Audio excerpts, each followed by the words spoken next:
దేవుని పరిశుద్ధ నామానికి మహిమ కలుగును గాక. మరి ఈ సమయాన్ని బట్టి దేవుడు నాకు ఇచ్చిన ఈ సమయాన్ని బట్టి మరి 2025 గుడ్ ఫ్రైడే నుండి ఇప్పటి వరకు దేవుడిచ్చిన ఆయుష్ని బట్టి, ఆరోగ్యాన్ని బట్టి నేను ఎంతగానో దేవుని స్తుతిస్తున్నాను. దేవుని యొక్క మాటలను ధ్యానం చేసుకోవడానికి మనం ఇక్కడికి వచ్చాము. యేసుక్రీస్తు ప్రభువారు ఒలీవల కొండ పైన ఉన్నప్పుడు, శిష్యులను వెంటబెట్టుకుని పోయినప్పుడు ప్రధాన యాజకులు వచ్చి, ప్రధాన యాజకులు, శాస్త్రులు, అధికారులు, సైన్యమంతా వచ్చి క్రీస్తుని, యేసుక్రీస్తు ప్రభువారిని మరి తీసుకొని వెళ్ళినట్టుగా మనం వాక్యంలో చూస్తాం. యేసుక్రీస్తు ప్రభువారిని అప్పగించడానికి ప్రధాన పాత్రధారుడు ఎవరంటే ఇస్కరియోతు యూదా.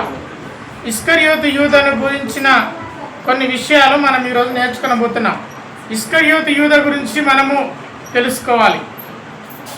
ఒక మంచివాని గురించి తెలుసుకుంటే అది మేలు, కానీ ఒక చెడ్డవాని గురించి ఎందుకు తెలుసుకోవాలంటే ఆ చెడ్డ లక్షణాలు ఒకవేళ మనకుంటే మనము వాటి నుండి విడిపించబడడానికి. దేవునికి స్తోత్రం. ఇస్కరియోతు యూదా. యూదా పేరు చాలా పాపులర్. ఎందుకంటే యేసుక్రీస్తు ప్రభువారి గోత్రికుడు. ఏ గోత్రికుడు? యూదా గోత్రికుడు.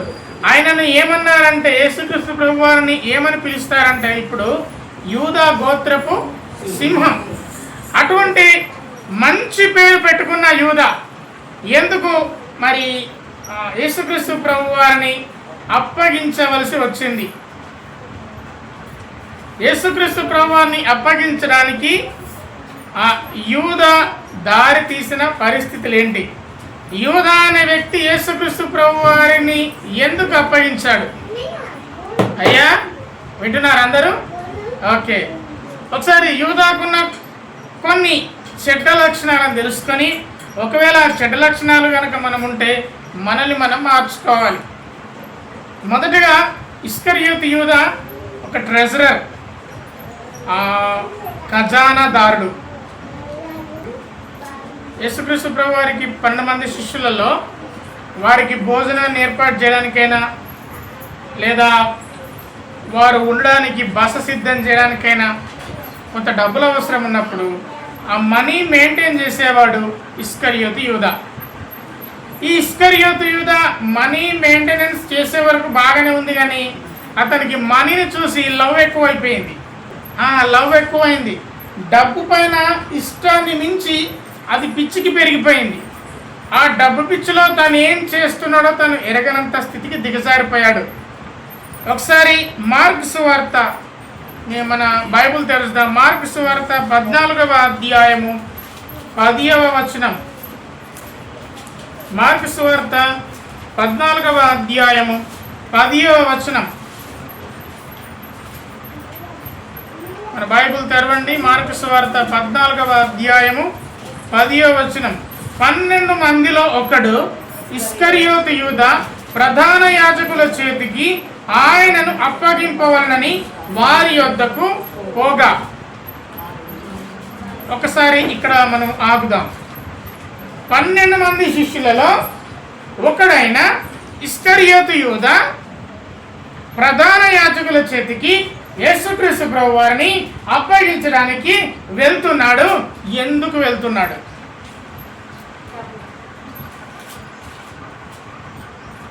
యేసుక్రీస్తు ప్రభువారు ఏం అన్యాయం చేశాడు యూదకు? యేసుక్రీస్తు ప్రభువారు యూద పట్ల ఏమైనా తప్పుగా ప్రవర్తించాడా? యూదని ఏమైనా మోసం చేశాడా? యూదకి ఏమైనా మరి యూద దగ్గర ఏమైనా దోచుకున్నాడా?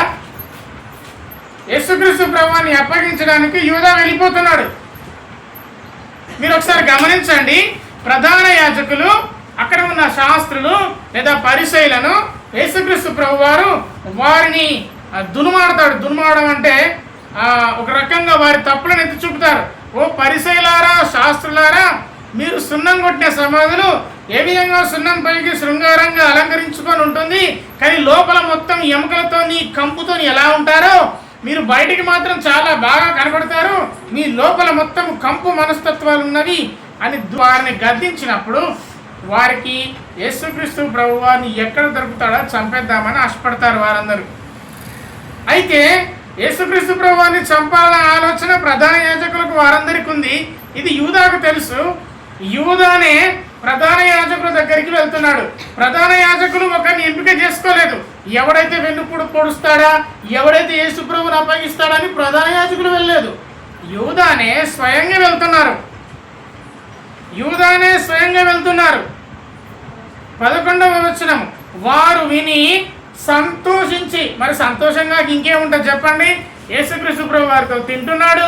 యేసుక్రీస్తు ప్రభు వారు ఎక్కడ ఉంటే అక్కడ ఉంటున్నాడు. ఆయనతో పాటే కలిసి తిరుగుతున్నాడు, కలిసిమెలిసి ఉంటున్నారు. వాడే వచ్చి ఒకరు అప్పగిస్తాను అంటే వాళ్ళకు సంతోషం రాక ఇంకేముంటుంది? ఒకవేళ వాళ్ళు అనుకోవచ్చు, ఒకవేళ వాళ్ళ కనుక మనస్తత్వం కొంచెం బుర్ర మంచిగా పనిచేస్తే, వీడు ఏం దుర్మార్గుడురా, యేసు ప్రభుతోనే కొద్ది రోజులు బ్రతికి ఆయనతోనే తిరిగి ఆయనతోనే ఉంటూ ఆయనే అప్పగిస్తానంటున్నాడు.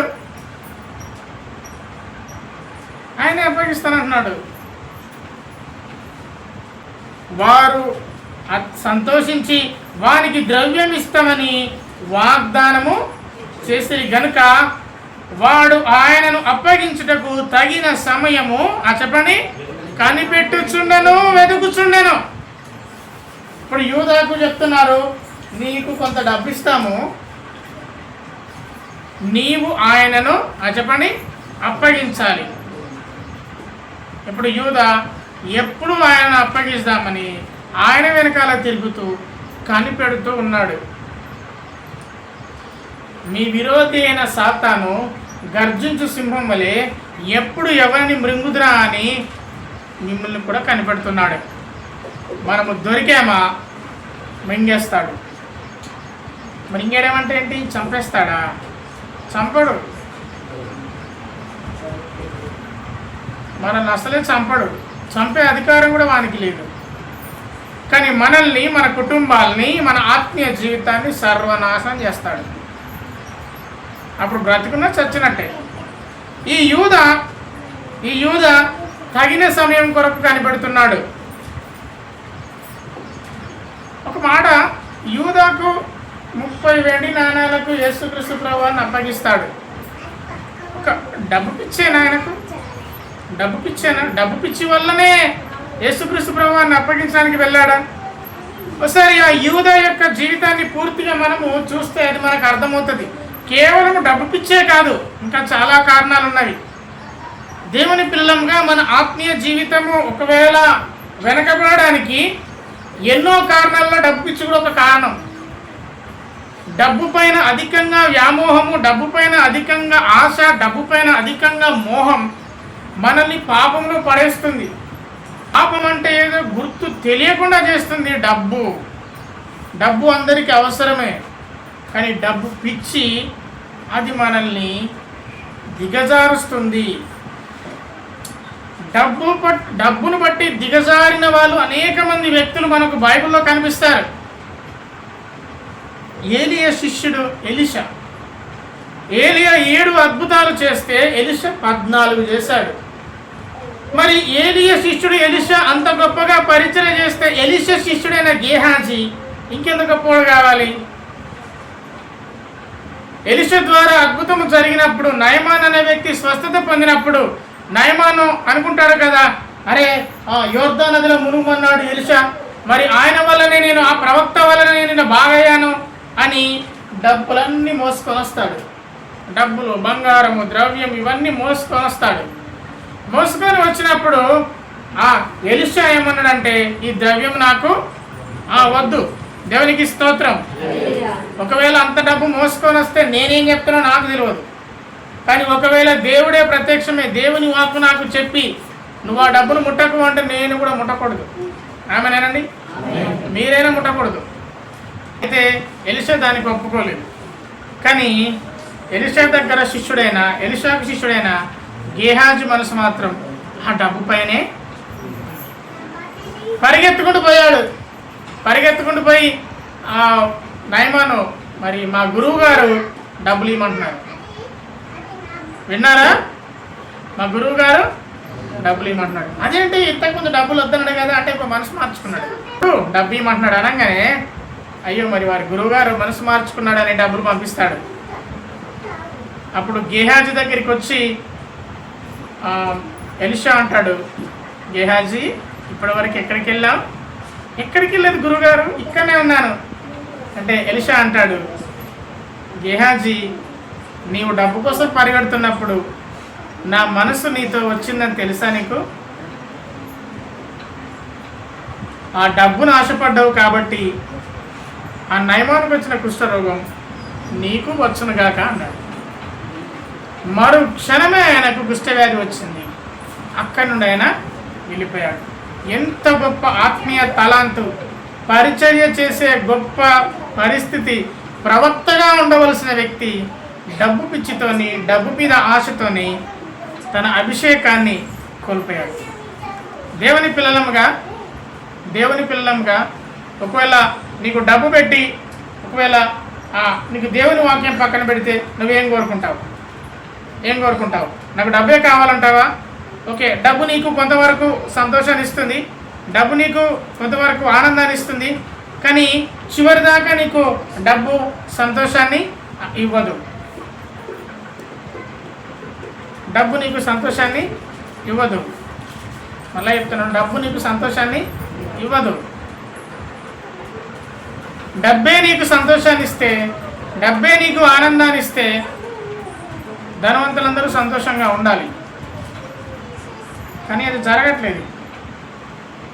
దేవుని పిల్లలముగా ధనాపేక్ష సమస్త కీడులకు మూలం. ఆయన చెప్పండి అందరూ, ధనాపేక్ష సమస్త కీడులకు మూలం. సమస్త కీడు, ఇప్పుడు ప్రపంచంలో జరుగుతున్న ప్రతి కీడుకు మూలం డబ్బు. చాలా చెప్తారు, ఆ మాట వాడు నా మాట అన్నాడు, ఈ మాట అన్నాడు, ఈ మాట అనడానికి కారణం ఏంటి, అని చివరికి మూలంలోకి వెళ్తే డబ్బే. ధనమూలం ఇదం జగత్, అంటే ప్రపంచాన్ని నడిపించేది ఆ డబ్బు. అయితే క్రైస్తవుని మాత్రం డబ్బు నడిపించకూడదు. ఎప్పుడైతే క్రైస్తవుని జీవితంలో డబ్బునకు అధికంగా ప్రాధాన్యతనిస్తే, ఎక్కువగా ధనాన్ని ఆపేక్షిస్తే, ఆలోచన చేస్తే, డబ్బు పిచ్చివాడువైతే అది నీకు కీడు. ఆమేన్. అందుకే దావీదు చక్కగా ప్రార్థన చేశాడు. ఏమని ప్రార్థన చేశాడు? ప్రభువా, నాకు ఎక్కువ డబ్బు ఇయ్యకు, ఎక్కువ డబ్బు ఇస్తే గర్విష్ఠైపోతానేమో, అలా అని మొత్తమే లేకుండా చేయకు, లేకుంటే నేను ఇంత బిధవానని నేను దూషిస్తానేమో, నాకు ఎంత ఇవ్వాలో అంత. దేవునికి మహిమ కలుగును గాక. ఇప్పుడు నేను వేసే ప్రశ్న ఏంటంటే, మీకు ఎంత అవసరమో మీకు తెలుసా? దీనికి ఎవరైనా సమాధానం చెప్తారా? నీకు ఎంత అవసరమో నీకు తెలుసా? అటువంటి కృప దేవుడు మనకు దయచేయను గాక. ఎంత అవసరమో మనకు తెలిస్తే ఎంత సంతోషమో కదా. తెలియట్లేదు. దావీదు నాకు తెలిసింది, అందుకే ఆయన భక్తుడైన దావీదు, రాజైన దావీదు, మహారాజు. నిజంగా నేను ఒక మాట అంటాను, నీకు ఎంత అవసరమో నీకు తెలిస్తే నువ్వు రాజువే. కాబట్టి యూదా ఎక్కడ పడిపోయాడు? డబ్బు దగ్గర పడిపోయాడు. ఒక స్త్రీ వచ్చి యేసుక్రీస్తు ప్రభు వారిని అత్తరుతో అభిషేకిస్తున్నప్పుడు, కాళ్ళపైన అత్తరు పోసి తుడుస్తున్నప్పుడు ఆయన అంటాడు కదా, ఎందుకు అత్తరును వేస్ట్ చేస్తున్నావు, ఇదే డబ్బు బీదవారికి ఇవ్వచ్చు కదా అన్నదెవరు? యూదా. కానీ యూదా ఉద్దేశం ఏందో తెలుసా? బీదవారికి ఇమ్మని చెప్పి మనోడు దొంగతనం చేయడానికి, బీదవారికి అని చెప్పి కొంత జేబులో వేసుకోవడానికి. దేవుని సంఘంలో కూర్చొని చెప్తున్నాడు, దొంగలకు దేవుని రాజ్యంలో చెప్పండి చోటు లేదు. దేవునికి మహిమ కలుగును గాక. మరి అటువంటి దొంగ యూదా గోత్రపు సింహమైన యేసుక్రీస్తు ప్రభువారు యూదా గోత్రంలో పుట్టాడు, కానీ యూదా అని పేరు పెట్టుకున్న ఆ వ్యక్తి మాత్రము ఒక దొంగ, ధనపిచ్చి ఉన్నవాడు. అందుకే చివరికి అతనికి మేలనుకున్నాడు, చివరికి అది కీలైపోయింది. లూకా సువార్త 22వ అధ్యాయము 3వ వచనము. లూకా సువార్త 22 3 నుండి 6 వచనాలు. అంతటా 12 మంది శిష్యుల సంఖ్యలో చేరిన ఇస్కరియోతు అనబడిన యూదాలో సాతాను ప్రవేశించను. రెండవది ఏంటో తెలుసా? అతనిలో ప్రవేశించింది సాతాను. మొదటిగా అతనికి ధనపిచ్చి ఉంటే, రెండవదిగా అతనిలో సాతాను పనిచేస్తుంది. రెండవది ఏంటంటే సాతాను యూదాలో ప్రవేశించింది. మీకు తెలుసా మీలో సాతాను ఉందా, దేవుడు ఉన్నాడా? మీకు తెలుసా మీలో దేవుడే ఉన్నాడా, సాతాను ఉన్నాడా? మీలో దేవుడు పని చేస్తున్నాడా, సాతాను పని చేస్తుందా? ఆ మధ్యలో ఒకరు జ్వరం వచ్చిందని గోళీ వేసుకుంటే ఒళ్ళంతా కురుపులేండి, ఒళ్ళంతా కురుపులు, దురదలు వేస్తే అవుతాయి చూసారా కురుపులు, అలా అయ్యాయి. అలా అయినప్పుడు ఆయన డాక్టర్ దగ్గరికి వెళ్ళాడు. ఈ మందులు నీకు పని చేయట్లేదయ్యా అని చెప్పి వెంటనే దురదకు మందులు ఇచ్చాడు. దేనికి మందులు ఇచ్చాడు? దురదకు మందులు ఇచ్చాడు. వచ్చిన రోగం వేరు, వేసుకున్న మందులు అవే, అవి తీసుకొచ్చిన రోగం ఇంకొకటి. సాతాను నీలో పని చేస్తే అలాంటి విచిత్రమైన పరిస్థితులను మనం ఎదుర్కొంటాం. యూదాలో సాతాను పనిచేస్తుంది, యూదాలో సాతాను ప్రవేశించింది. అయ్యా వింటున్నారా? సాతాను ప్రవేశించుటకు అవకాశం ఇచ్చింది ఎవరు? ఇప్పుడు చెప్పండి, ఎవరిస్తారు? చెప్పండి, అందరూ చెప్పండి. మనమే. యూదాలో సాతాను ప్రవేశించింది. యూదా అట్టి అవకాశం ఇచ్చాడా, లేకపోతే సాతానే వచ్చి డైరెక్ట్ దూరిందా? ఇదిగో నేను తలుపు నొద్ద నిల్చుండి తట్టుచున్నాను. ఎవరన్నారు ఈ మాట? యేసుక్రీస్తు ప్రభు వారు. ఎప్పుడు లోపలికి వస్తారంట? తలుపు తీస్తే వస్తారంట. మరి తీయవలసింది ఎవరు? మనమే. ఇప్పుడు సాతాను చొరబెట్టుకున్నామంటే చొరబెట్టుకున్నది ఎవరు? చెప్పండి, మనమే. సాతాను ఆహ్వానించేది మనమే, సాతాను వచ్చేది మనలోకే. సాతాను వచ్చిన తర్వాత తొందరగా పోదు. దేవుని తొందరగా పంపిస్తామేమో అని సాతాను అంత తొందరగా పోదు అని అనుకుంటా. అందుకే ఒకరితో అన్నాను, ఒక విశ్వాసతో అన్నాను, దయ్యం పట్టింది అంటే దయ్యం లేదు ఏం లేదంటే ఆమె నా మీదకి కోపం వస్తుంది. దయ్యం లేదంటవా? దయ్యం ఉన్నది. ఇంతే గట్టిగా దేవుడు ఉన్నాడని చెప్తే బాగుంటుంది. దయ్యం ఉందని నా మీదకి వస్తుంది. అప్పుడు నేను అనుకున్నాను, నీకు నిజంగా దయ్యం ఉండదు. దయ్యం ఉన్నది అని అంటున్నామే, లేదు దేవుడు ఉన్నాడు. ఎందుకు అనలేకపోతున్నారు? యూదాలోకి సాతాను ప్రవేశించింది. ఆయనలో సాతాను ప్రవేశించింది కాబట్టి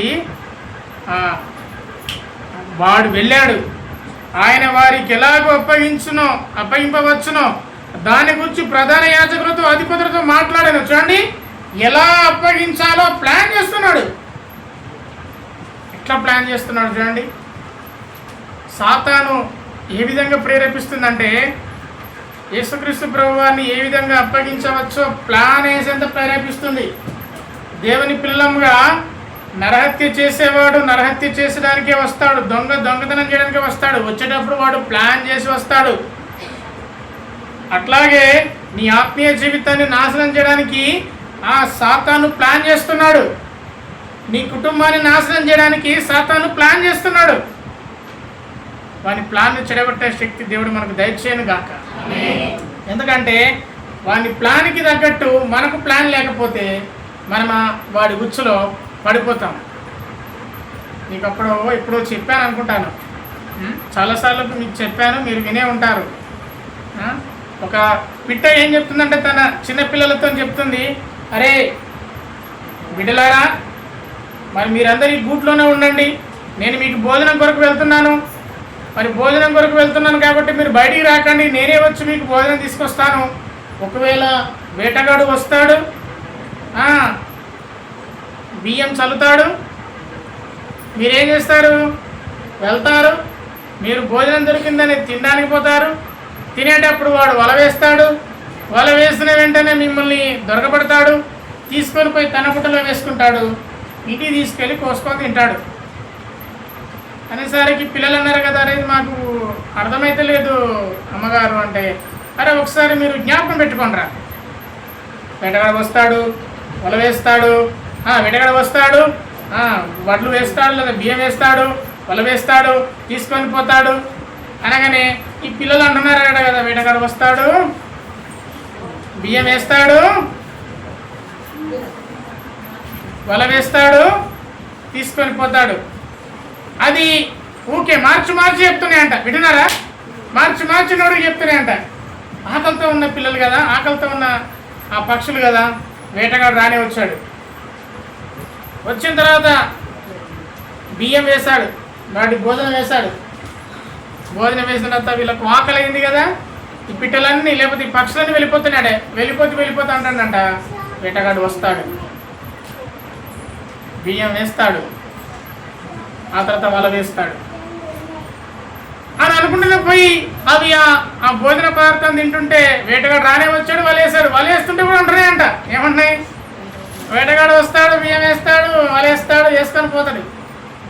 చివరికి వేటగాడు రానే వచ్చాడు, వలేసాడు, వల్ల తీసుకొని బుట్టలు పెట్టుకున్నాడు. బుట్టలు పెట్టుకుని పోతుంటే కూడా మరలా పక్షులు అంటున్నాయంట, వేటగాడు వస్తాడు. మన హృదయంలో కనుక దేవుని వాక్యం లేకపోతే సాతాను మనల్ని ఎత్తుకొని పోతాడు. ఆమేన్ చెప్పండి.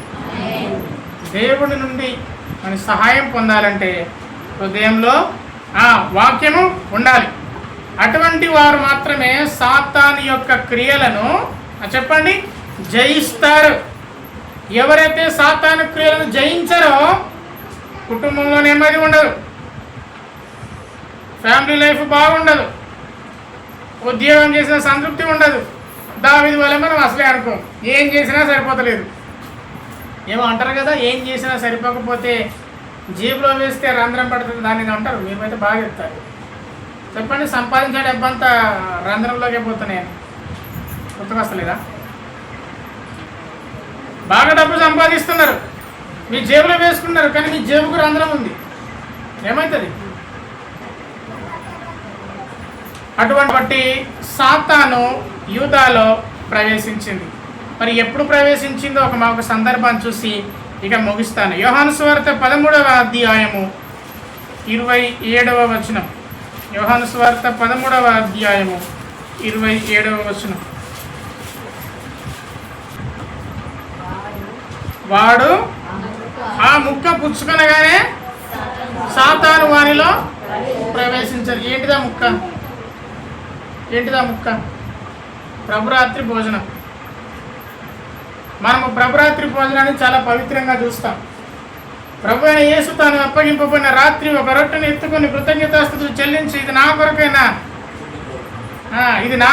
కాదు, ఇది మీ కొరకైనా నా శరీరం, ఇది తీసుకోండి అనగానే యూదా తీసుకున్నాడు. దయ్యం వానిలో ప్రవేశించింది. దేవుని పిల్లలంగా ప్రభు వల్ల ఎంత పవిత్రంగా చూస్తాం, మనం ఎంత గొప్పదిగా చూస్తాం. బ్యాప్టిస్టం పుచ్చుకొని మారు మనసు పొందిన వారమే దాంట్లో ప్రవేశిస్తాం తప్ప వేరే వారు దాన్ని ముట్టకూడదు. బ్యాప్టిజం పుచ్చుకున్న వాళ్ళే దాన్ని తయారు చేయాలి. ఇప్పుడు మనం పెట్టుకున్న నియమం, బ్యాప్టిజం పుచ్చుకొని క్రీస్తు రక్తంలో కడగబడ్డ వాళ్ళే దాన్ని తయారు చేయాలి. ప్రార్థన పూర్వకంగా అది మనం పుచ్చుకోవాలి. అయితే పుచ్చుకున్న వ్యక్తి మంచి మనసు గలవాడైతే దాని ఆశీర్వాదం పొందుతాడు. కానీ మరి యూదా పూర్తి దురాత్మ స్వభావం, చెడు స్వభావం గలవాడు. నరహత్య జరిగించాలి, ఎప్పుడు యేసుప్రభువాన్ని అప్పగించాలి, ఎప్పుడు యేసుప్రభువాన్ని అప్పగించినప్పుడు డబ్బులు పొందుకోవాలి అనే స్వభావం గలవాడు. ఆ ప్రభురాత్రి భోజనాన్ని తీసుకోవడం వల్ల వచ్చిన లాభం ఏమున్నది? ఆ ముక్క తీసుకోవడంతోనే సాతాను వచ్చేసింది. దేవుని పిల్లలంగా ప్రభురాత్రి భోజనం తీసుకుంటాను కాబట్టి అన్నీ పోతాయని కాదు, నీకున్న మనసును బట్టే, నీ ప్రవర్తనను బట్టే ఆ ప్రభురాత్రి భోజనం తీసుకున్న ఆశీర్వాదం పొందుకుంటావు. ఆ సౌలును అభిషేకించింది ఎవరు? సమూయేలు. దావీదును అభిషేకించింది ఎవరు? సమూయేలు. మరి సమూయేలు లాంటి ప్రవక్త సౌలును అభిషేకించాడు, దావీదును అభిషేకించాడు. మరి దావీదు గొప్పవాడు అయ్యాడు, సౌలు చరిత్రహీనుడు అయ్యాడు, దుర్మార్గుడు అయిపోయాడు. అక్కడ సమూయేలులో గొప్పతనం కాదు. సమూయేలు అభిషేకించినంత మాత్రాన దావీదు గొప్పవాడు కాలేదు. సమూయేలు అభిషేకించినంత మాత్రాన సౌలు చండాలపు వ్యక్తి కాలేదు. సౌలు ప్రవర్తన బట్టే తను పడిపోయాడు. దావీదు సాత్వికుడు, మరి దేవుని యందు నమ్మకమైన వాడు కాబట్టి ఆశీర్వాదాలు చెప్పండి పొందుకున్నాడు. దేవునికి స్తోత్రం. ఒకవేళ నేను మీకు ప్రార్థన చేయడం వల్ల మీ జీవితాలు మారవు. మీ జీవితాలు మారాలని మీరు ఆశపడడం వల్ల మాత్రమే చెప్పండి మారుతాయి. మీ జీవితాలను నేను మార్చుకోవాలి అనుకున్నప్పుడు మాత్రమే మారుతాయి.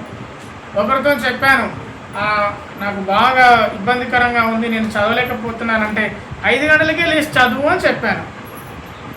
ఒకసారి చెప్పాను, 2 సార్లు చెప్పాను, 3 సార్లు చెప్పాను. వాడు వింటలేడు. అనుకోవడం మాత్రం అనుకుంటాడు, రాత్రి పడుకునే ముందు అనుకుంటాడు తెల్లవారు 5 గంటలకు లేవాలని, కానీ లేవలేకపోతున్నాడు. లోపం ఎవరిది? చెప్పిన నాలోనా? చెప్పండి, చెప్పిన నాలోనా? నాలో ఏమీ లేదు, ఆచరించే వాడిలోనే.